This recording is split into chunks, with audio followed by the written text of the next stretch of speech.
tudo sobre este voo estava errado. O destino de Alia e sua comitiva já estava definido antes mesmo de partirem. E os motivos? Realmente trágicos.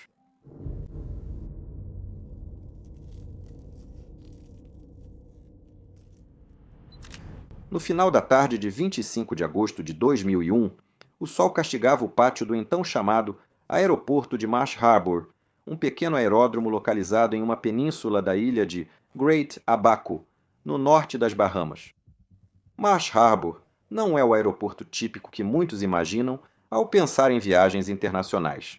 Não existem pontes de embarque longas, nem pistas de taxiamento alinhadas com aviões comerciais de fuselagem larga. Em vez disso, o aeroporto atende às ilhas espalhadas do arquipélago de Ábaco, com um pequeno número de aeronaves, voos fretados e aviões particulares, frequentemente transportando pessoas pelos 300 quilômetros que separam as Bahamas da ponta sul da Flórida.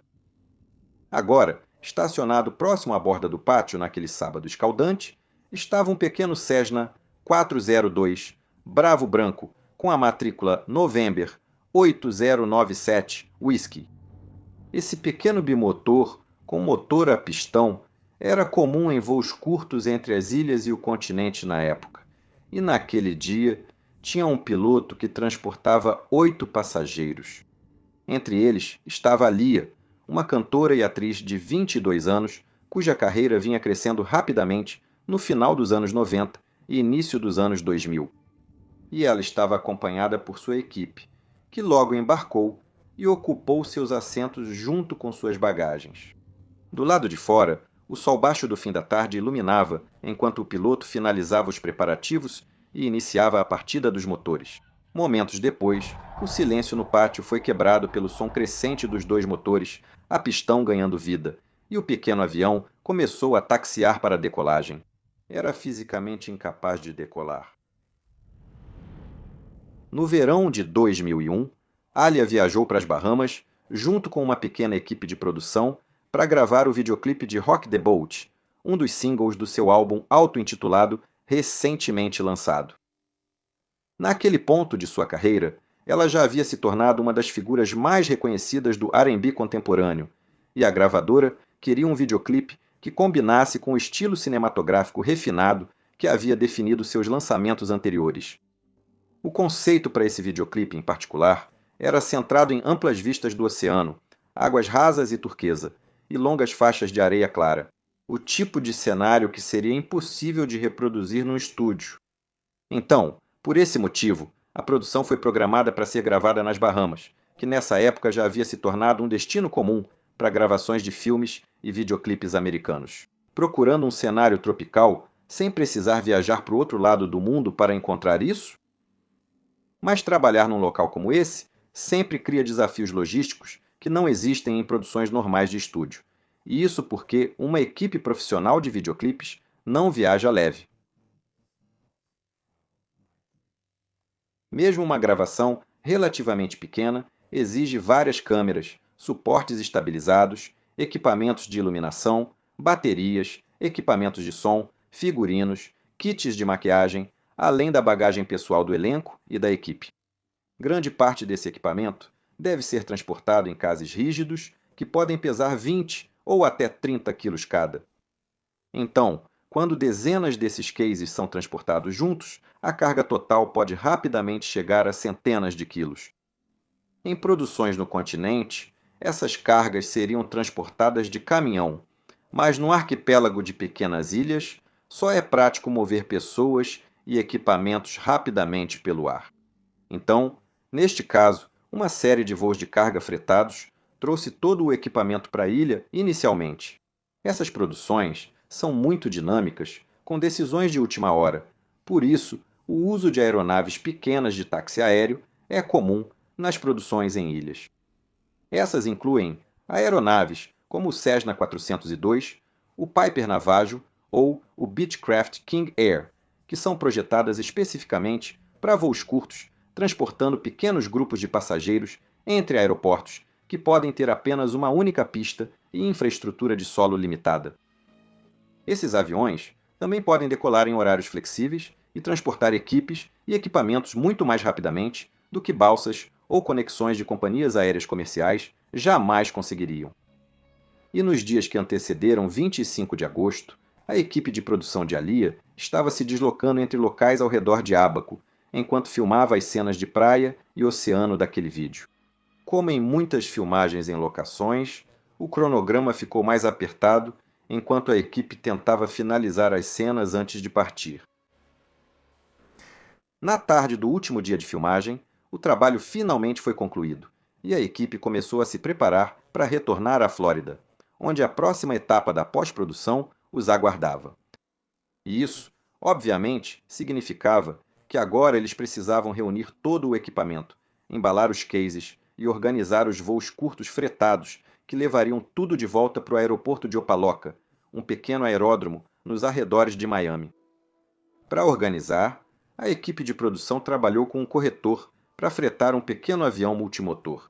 Uma alteração de última hora na empresa de fretamento impossibilitou o voo original. Então, eles agora haviam encontrado uma nova empresa, a Black Hawk International Airways, que era uma pequena operadora de fretamento baseada na Flórida e que operava regularmente voos entre o sul da Flórida e as ilhas no norte das Bahamas. Essa mudança significa que, em vez de voar no Cessna 404 maior que havia sido originalmente contratado, o grupo agora usaria o Cessna 402 menor, Bravo, uma aeronave com peso máximo de decolagem cerca de 700 quilos menor do que o originalmente planejado. No papel, esse voo fretado parecia ser operado por meio de uma estrutura bastante típica. O Cessna 402 Bravo, que estava programado para o voo, não estava registrado diretamente na Black Hawk International Airways, mas sim listado como pertencente a uma empresa chamada Skystream Incorporated. Arranjos assim não eram incomuns em pequenas operações de fretamento, onde propriedade de aeronaves, leasing e empresas operacionais podiam ser organizadas por várias entidades corporativas. Em muitos casos, uma empresa mantinha a aeronave em si em uma corporação, enquanto os voos de fretamento eram comercializados e operados por outra. Mas o que os investigadores descobririam mais tarde era que a relação entre essas duas empresas era mais próxima do que inicialmente parecia. Veja, os registros corporativos da Skystream Incorporated indicavam um endereço em Pembroke Pines, Flórida. Ao comparar os registros com os documentos da Black Hawk International Airways, descobriram que as duas empresas tinham o mesmo endereço registrado. Na verdade, o endereço usado em ambos os registros corporativos correspondia ao endereço residencial do proprietário associado à empresa de táxi aéreo. E também seria descoberto que a papelada envolvendo a propriedade da aeronave era apenas a ponta do iceberg das coisas suspeitas. Outro detalhe, que mais tarde chamaria a atenção, era o quão recentemente o piloto deste voo fatídico havia sido incorporado à operação. Segundo os registros analisados, ele foi contratado poucos dias antes deste voo para operar a aeronave pela Black Hawk International Airways. Agora, empresas de táxi aéreo contratam e demitem pilotos o tempo todo, então não é incomum que façam isso quando surge uma necessidade. Porém, sob o acordo operacional para essa aeronave, a situação era mais restritiva do que parecia. Veja, o November 8097 Whiskey só estava autorizado a ser operado comercialmente pelo proprietário da Black Hawk Aviation. Mas ele não era o piloto em comando neste dia. O piloto recém-contratado voava enquanto o proprietário estava na Flórida, ou seja, embora o piloto tenha sido contratado para voar de Marsh Harbor, nesse dia ele não tinha autorização para operar legalmente essa aeronave. Um fato que se tornaria uma constatação importante assim que os investigadores começassem a examinar como o voo havia sido organizado e quem era responsável por garantir que o piloto atendesse às qualificações necessárias. Agora, na indústria da aviação, aprendemos por meio de experiências dolorosas que estruturas corporativas criativas muitas vezes escondem fragilidades, e também que soluções improvisadas de hardware raramente resolvem problemas reais de projeto. Esse padrão também se aplica a itens do dia a dia. Deixe-me usar isto como exemplo. Você está vendo o pivô aqui? Bem, isso foi adicionado para ajudar a lâmina deste barbeador a se mover facilmente em qualquer direção, o que parece uma boa ideia à primeira vista. Mas suportes de lâmina flexíveis, na verdade, causam um problema fundamental. Veja, quando uma lâmina não está rigidamente apoiada, ela realmente se move quando atinge o seu pelo, o que muda o ângulo de corte da lâmina no meio do movimento. Isso faz com que alguns pelos sejam cortados e outros puxados, causando barbear irregular, imprevisível e irritação na pele.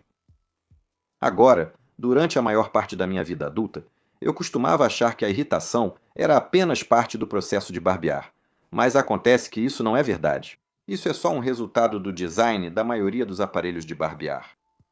Em vez de criar uma lâmina fixa, a indústria do barbear adicionou apenas soluções paliativas, como tiras lubrificantes para reduzir atrito ou bálsamos calmantes pós-barba. Mas o que você realmente precisa é de uma solução devidamente projetada para o problema, que é o que você recebe do patrocinador de hoje, Hanson. Esta lâmina permanece completamente imóvel, minimizando a irritação da pele e a queimadura de barbear, ao mesmo tempo em que proporciona o barbear mais suave possível. Ela foi realmente projetada por uma equipe de especialistas em usinagem aeroespacial, então você sabe que cada escolha de design foi rigorosamente considerada. Eu venho usando esse aqui há anos e não usaria nenhum outro barbeador se puder escolher. Agora, para você colocar as mãos nessa maravilha, escaneie este código QR ou acesse hansonshaving.com/mentorpilot e use o código MentorPilot para ganhar 100 lâminas grátis ao comprar um barbeador. Um enorme obrigado a Hanson por patrocinar. Agora vamos voltar ao vídeo, onde a estrutura de propriedade desta aeronave não foi a única coisa que os investigadores consideraram questionável. Algumas das informações mais preocupantes que seriam descobertas depois tinham a ver com o próprio piloto e as irregularidades que os investigadores encontraram em suas cadernetas de voo. As cadernetas de voo são documentos que nós pilotos usamos para anotar cada hora de voo e servem de base para os nossos registros profissionais. Cada voo deve ser registrado com o tipo de aeronave, a duração do voo e o tipo de experiência adquirida, seja voo de navegação, operações noturnas, IFR ou VFR, e quanto desse tempo foi como piloto em comando. Atualmente, empresas de táxi aéreo dependem desses registros para avaliar se o piloto tem experiência o suficiente para operar uma aeronave com segurança, tornando essenciais nesse setor dinâmico e acelerado. Quando investigadores revisaram o registro do piloto, encontraram indícios de que os números talvez não refletissem sua real atividade de voo. Por exemplo, a caderneta de voo mostrava que, 8 meses antes deste voo, numa única atualização, havia acrescentado 279 horas de experiência. E essa mesma atualização também havia acrescentado 121 pousos diurnos e 81 pousos noturnos. A experiência registrada do piloto em voos de navegação aumentou em 79 horas, enquanto o tempo de voo solo e como piloto em comando cresceram 212 horas cada. E a quantidade de instrução recebida em duplo comando aumentou em mais 67 horas. Agora, atualizar seu diário de bordo para registrar muitos voos, depois de esquecer de fazê-lo por algumas semanas ou meses, provavelmente é um pouco antiprofissional, mas em alguns casos pode ser compreensível. Mas essa atualização também mostrou que toda essa experiência havia sido adquirida em apenas um dia. Agora, esses números são importantes na aviação porque cada categoria representa um tipo diferente de desenvolvimento de habilidade. Os pousos aprimoram as habilidades de manuseio repetitivo para retornar a aeronave com segurança à pista. O tempo de voo em navegação reflete a experiência em navegar em voos mais longos entre aeroportos, e o tempo como piloto em comando representa as horas gastas tomando decisões operacionais e gerenciando a aeronave de forma independente. Portanto, essas categorias são usadas por órgãos reguladores, operadores e seguradoras para determinar se um piloto atingiu o nível de experiência necessário para conduzir operações comerciais com segurança. E, obviamente, a experiência conta, especialmente em aeronaves como o Cessna 402, que exigem um manuseio cuidadoso durante a decolagem e o pouso, principalmente quando operando próximo aos limites de desempenho. Agora, qualquer operador, inclusive de táxi aéreo, deve checar a experiência do piloto antes de designá-lo para voos com passageiros, porque esses passageiros confiam no operador para garantir que quem está no cockpit tem as qualificações necessárias. Portanto, esse surgimento repentino de centenas de horas em várias categorias levantou sérias dúvidas sobre a real experiência de voo desse piloto. Na prática, é muito provável que esse piloto simplesmente tenha inventado centenas de horas de experiência para se tornar mais empregável e qualificado. Essa manobra só funcionaria ao se candidatar a um emprego numa pequena operação de táxi aéreo. Operadoras maiores e companhias aéreas teriam percebido essas falsificações imediatamente e o piloto nunca teria sido contratado. Mas ele tinha sido contratado, e neste caso, de forma trágica e irônica. Se esse videoclipe tivesse sido gravado um mês depois, após 11 de setembro de 2001, essa história provavelmente nunca teria acontecido. Medidas mais concretas, com verificação rigorosa e checagem de antecedentes de segurança dos pilotos após o 11 de setembro, teriam revelado essas inconsistências. Essas inconsistências e os problemas legais constantes do piloto, que incluíam uma prisão e condenação por crime grave por posse de crack apenas algumas semanas antes de ser contratado pela Black Hawk Aviation. Como mencionei antes, na tarde de 25 de agosto, as filmagens nos Abacus terminaram e a equipe de produção se preparava para voltar à Flórida. O aeroporto operava normalmente em um sábado de verão, com pequenas aeronaves levando passageiros entre ilhas e continente, enquanto equipes de solo carregavam bagagens manualmente no pátio. Mas para esse grupo de produção, que agora se preparava para deixar a ilha, o processo de partida teria parecido muito diferente do de um voo charter comum. Em vez da habitual coleção de malas e bagagens de mão, o equipamento que aguardava para ser carregado agora também incluía aquelas caixas de proteção pesadas usadas para os equipamentos de filmagem que mencionei anteriormente. E quando esses itens eram combinados com a bagagem pessoal dos passageiros, a carga total por passageiro teria sido significativamente maior do que em um voo charter normal. Testemunhas relataram aos investigadores que membros do grupo pressionavam o piloto a decolar rapidamente, pois estavam ansiosos para voltar à Flórida. Isso pode ter feito com que ele pulasse etapas nos procedimentos de carregamento e checagem pré-voo. Em outras palavras, isso teria significado que ele nunca exerceu o nível de autoridade de comando que esperamos da pessoa responsável por uma operação relativamente complexa como essa. Na aviação, o piloto em comando é sempre o responsável final por decidir se um voo pode ocorrer com segurança, independentemente de pressões externas. Mas neste caso, parece que ele não quis se posicionar nem se recusar a voar com o avião carregado daquela forma. Testemunhas relataram depois que as bagagens e equipamentos foram carregados de forma desorganizada no Cessna.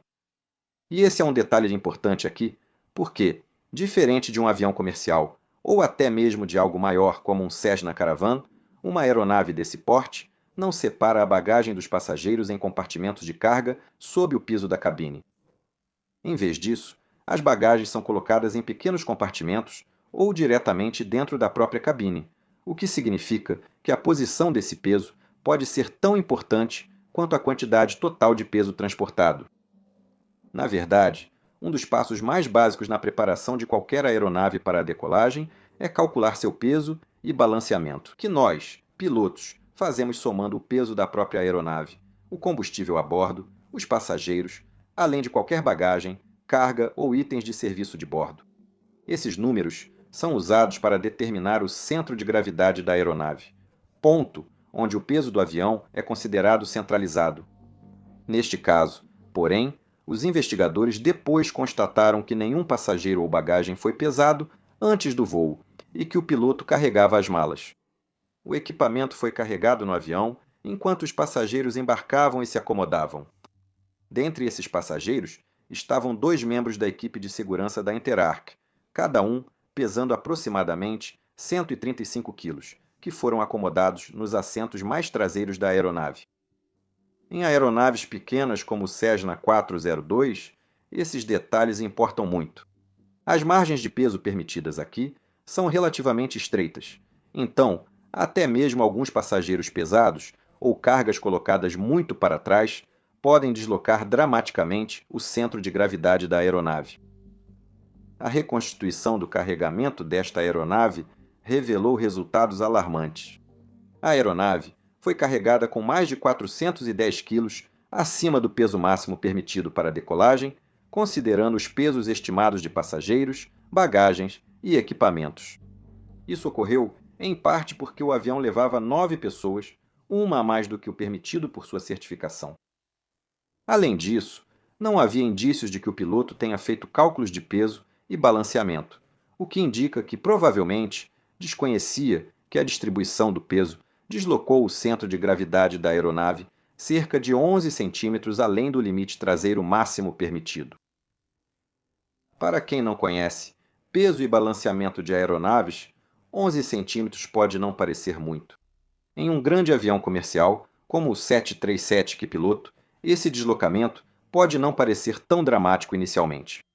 Mas o importante a entender aqui é que toda aeronave é projetada para operar dentro de uma faixa específica de posições do centro de gravidade, conhecida como envelope de CG. Dentro dessa faixa, o avião permanece estável e controlável, e o piloto pode manobrar a aeronave com segurança em todas as fases do voo. Cumprir esses limites é ainda mais crítico em aeronaves menores, pois costumam ser mais sensíveis. Mas eles são essenciais para qualquer aeronave. Fabricantes de aeronaves e operadores, por isso, dedicam grande esforço para gerenciar esse equilíbrio. Em aviões maiores, como o Boeing 737 ou o Airbus A320, bagagens e cargas são transportadas em compartimentos sob o piso da cabine. Esses compartimentos são escolhidos e limitados na quantidade de bagagem para que o centro de gravidade do avião permaneça dentro dos limites aprovados. E isso, aliás, também é o motivo pelo qual você precisa usar o assento designado durante a decolagem e o pouso.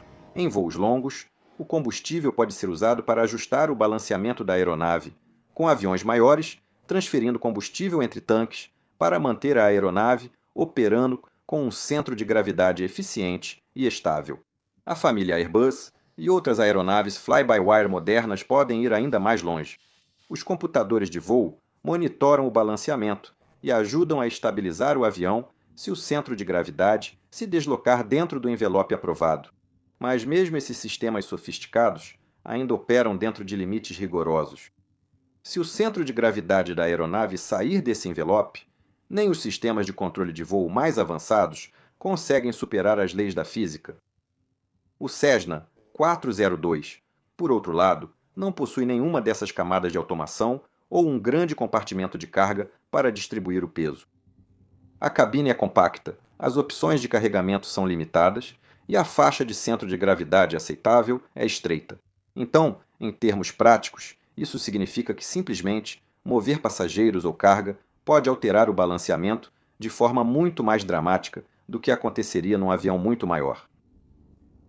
Quando o centro de gravidade se desloca muito para trás, como neste caso, a aeronave fica menos estável em arfagem, pois as superfícies da cauda perdem parte da alavanca usada para contrabalancear a sustentação das asas. E, portanto, o avião passa a cabrar com muito mais facilidade, às vezes até com facilidade demais. Porém, depois que essa arfagem começa, é bem mais difícil de controlar. E essa perda de estabilidade, obviamente, se torna particularmente perigosa durante a fase de decolagem, quando a aeronave está lenta, próxima ao solo e operando no limite do seu desempenho aerodinâmico. Então, quando essa aeronave se alinhou na pista em Marsh Harbor naquela tarde, ela não estava apenas pesada. Ela também estava com um balanceamento muito ruim, de uma forma que tornaria muito mais difícil controlá-la, exatamente no momento em que o controle preciso era mais importante. E se ela inclinasse o nariz para cima, rapidamente, após a decolagem, como estava configurada para fazer, com o peso extra que também estava carregando, suas asas poderiam rapidamente exceder o ângulo de ataque crítico e a aeronave teria muito mais chance de entrar em stall aerodinâmico. Em condições normais de carga, um piloto logo abaixaria o nariz e se recuperaria disso. Porém, com o centro de gravidade muito atrás, a aeronave resistiria ainda mais aos comandos corretivos, dificultando a redução do ângulo de ataque e o restabelecimento do fluxo de ar normal sobre as asas. E como se esses problemas não fossem suficientes, os investigadores mais tarde descobririam outro detalhe profundamente preocupante. Testes toxicológicos posteriores mostraram que o piloto em comando tinha álcool e cocaína no organismo. O relatório não definiu o grau de comprometimento causado, então não é possível afirmar com certeza o quão intoxicado ele estava durante o voo. Mas, de qualquer forma, só o fato de essas substâncias estarem presentes já representava outra violação grave, que por si só o desqualificaria completamente para operar voos comerciais. De qualquer forma, assim que todos estavam sentados e as bagagens carregadas, o piloto acionou os dois motores a pistão e começou a taxiar a aeronave em direção à pista. Testemunhas relataram aos investigadores que os motores funcionavam de forma irregular antes da decolagem, com estouros e engasgos. Embora os investigadores não conseguissem determinar posteriormente se isso refletia um problema mecânico real, já que nunca foi encontrada nenhuma evidência de dano nos motores. A Black Hawk também se recusou a fornecer, posteriormente, registros de manutenção aos investigadores. E claro, infelizmente, como o Cessna não possuía um gravador de voz do cockpit, nunca saberemos se esses ruídos foram ouvidos na cabine ou se o piloto os percebeu.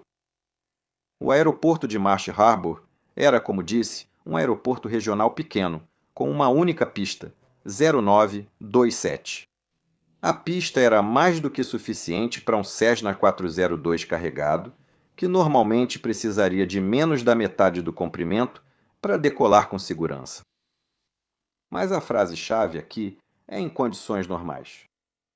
Os cálculos de desempenho da aeronave assumem que o avião está operando dentro dos seus limites de peso certificados, porque, quando uma aeronave é carregada além desses limites, a física do voo começa a mudar de maneiras rapidamente imprevisíveis.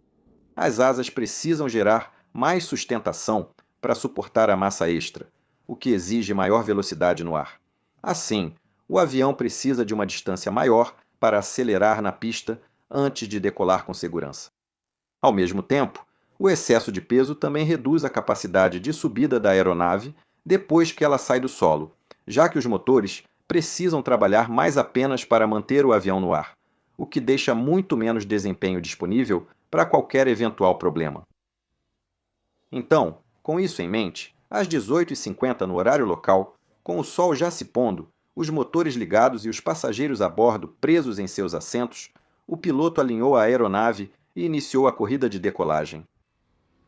O pequeno bimotor acelerou devagar na pista, ganhando velocidade enquanto os motores empurravam o avião sobrecarregado.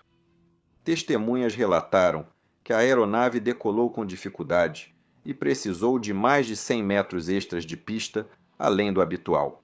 Os investigadores também observaram que os flaps estavam ajustados em 15 graus, o que teria aumentado ainda mais o arrasto durante a corrida de decolagem, já que, de acordo com o checklist, os flaps deveriam estar ajustados em 0.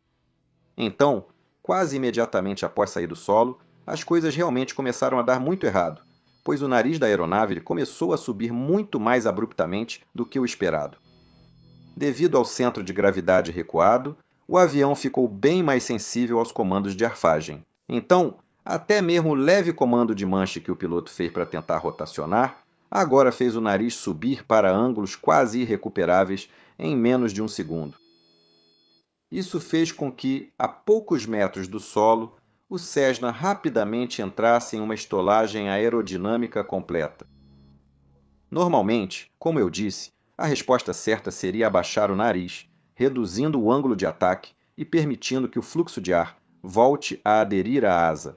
Mas, com o centro de gravidade tão atrás, o controle de arfagem praticamente não existia. Ou seja, neste caso, as superfícies de cauda não conseguiam baixar o nariz corretamente.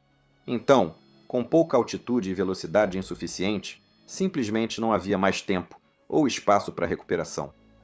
O pequeno bimotor girou para a esquerda, com o nariz quase vertical apontado para baixo, caindo rapidamente em direção ao solo. Toda a sequência, da decolagem ao impacto, durou poucos segundos. Os socorristas do aeroporto correram para o local do acidente, quase imediatamente, mas a violência do impacto e o incêndio após o acidente deixaram muito pouco que eles pudessem fazer.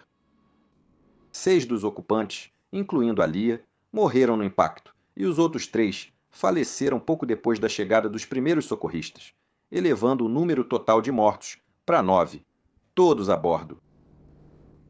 Em poucas horas, investigadores das autoridades locais de aviação começaram o processo de reconstrução do que havia acontecido, e à medida que os destroços eram examinados e as circunstâncias do voo eram reunidas, um quadro claro começou a surgir. A investigação concluiu que a aeronave decolou acima do peso máximo permitido de decolagem e com o centro de gravidade fora dos limites certificados. O carregamento da aeronave, à disposição dos passageiros e equipamentos, além da falta de cálculos de peso corretos, contribuíram para deixar a aeronave nessa condição, que teria sido quase impossível para um piloto controlar, independentemente de sua experiência ou condição física.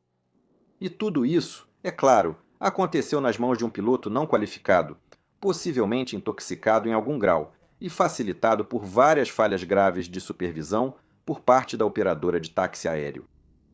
Mas a lição que quero que as pessoas tirem disso é que se você é um piloto nesse tipo de operação, por favor, não tenha pressa. Leve o tempo necessário, faça seus cálculos com precisão e não tenha medo de dizer não se a sua operadora ou os clientes tentarem apressá-lo. E, obviamente, mantenha-se honesto e siga as regras que todos os detentores de licença prometeram obedecer, porque elas existem por um motivo e qualquer atalho que você tomar pode ter um preço muito alto. Este foi um vídeo extra, um pouco mais curto, feito enquanto trabalhávamos em projetos maiores. Confira uma prévia do novo vídeo do canal Black Box que acabamos de lançar e que acredito que você vai achar interessante. Agora, por favor, confira o vídeo completo que vou deixar o link em algum lugar por aqui. E lembre-se de se inscrever se quiser ver mais vídeos como esse. Meu nome é Peter Hornfeld, você está assistindo Mentor Pilot. Tenha um ótimo dia e até a próxima. Tchau!